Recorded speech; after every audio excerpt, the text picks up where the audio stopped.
when you are teaching someone about yourself, the very first time, so now I'm going into the second competency, communicate your expertise. The very first time that you have an opportunity to teach someone about yourself is the question that always comes up in either a networking event or even in a one-on-one discussion with someone. What do you do? The vast majority of people answer this question with their title, their profession, their industry, some type of professional designation. I'm the Vice President of Human Resources. I work in the tech industry. I'm a CPA. I'm an attorney. I'm a registered nurse. I work for Amazon.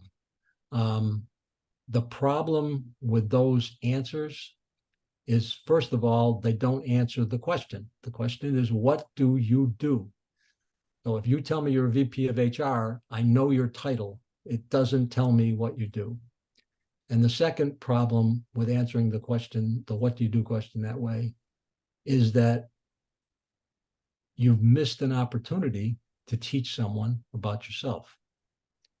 And so there's a simple technique that we try to teach people that is a way to introduce yourself and tell them something about who you are, what you do, and you can do it with only 2 sentences. You only need 2 sentences to do this, so it's a short 15 to 30-second response to the what do you do question. It shouldn't be 5 minutes of what do you do. And that technique is what we call a best test answer. You write a sentence that says one thing you do best, or you want to teach others about yourself, something you do best, something you're expert at, something you're passionate about. And the second sentence is a testimonial. It's an example of when you saved the day, solved the problem, served the client.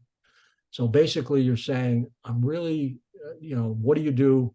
I do XYZ, and, I'm passionate about it. I really do it well. And just last week, I worked with a client using this skill, and here were the outcomes. So here are some examples for you to read. I'll give you a minute or so to read those, and then we'll come back and just talk about it a little bit more. So again, this is a fairly simple technique. You'll notice in the first one, I'm in charge of onboarding all of our new hires. Last week, I spoke about our latest orientation innovations at a conference for managers. That same person, if I was having a conversation with them and I said, what do you do? And he or she said, I'm Vice President of Human Resources. I said, okay, I kind of know what that is. I might have asked them more questions, but most people don't. They just kind of, okay, what do I say now? What do I do now? When the person says, I'm in charge of onboarding for all new hires. Last week, I spoke at our latest orientation, about our latest orientation innovations at a conference for managers. If I'm in HR, I've already got 3 or 4 questions I want to know, right? You spoke at the conference, so somebody must have recognized whatever your orientation innovations were. They were pretty good. What was it that made you change from what you were doing to what you're doing now? What were some of the innovations? What results have you seen so far? I've got lots of questions. So a good best test answer actually helps engage the other person, not all the time, but it has the power to have them start to ask you follow-up questions. And now they are inviting you to teach yourself, teach them more about what you do and some of the specifics of this particular skill that you've shared with them. So you are going to get a chance right now to create your very first best test answer. Vern, before you get there, Okay. Jody, can you come off mute and ask your question? Yeah, so I guess for me, I was just wondering if the second sentence could be a little more broad instead of an example, because I had learned this exercise as a statement of what you do, and then I am known for blank. So mine is more like I am known for explaining complex topics clearly with visuals and videos and delighting audiences. But that's not really an example. So does that work still? That can still work. In fact, thanks for bringing it up. There's some variations of this that will work. So in fact, one variation that I want to point out to you is with a best test answer that you create today, you could have a third sentence. You could talk about, here's what I'm best at, here's an example of it. And I'm currently in transition, looking for my next opportunity to use these particular skills with this type of organization. So if you're in job search, I would add that third sentence to them, that. We'll see, because and I'm sure I can help you understand this even a little bit more as each of you kind of create your first best test answer, and I'll hope some of you will volunteer to share it, and so we can talk about it, and then even get into some more questions about how to create it and how to make it work. So there's Milray, is any other questions before I go?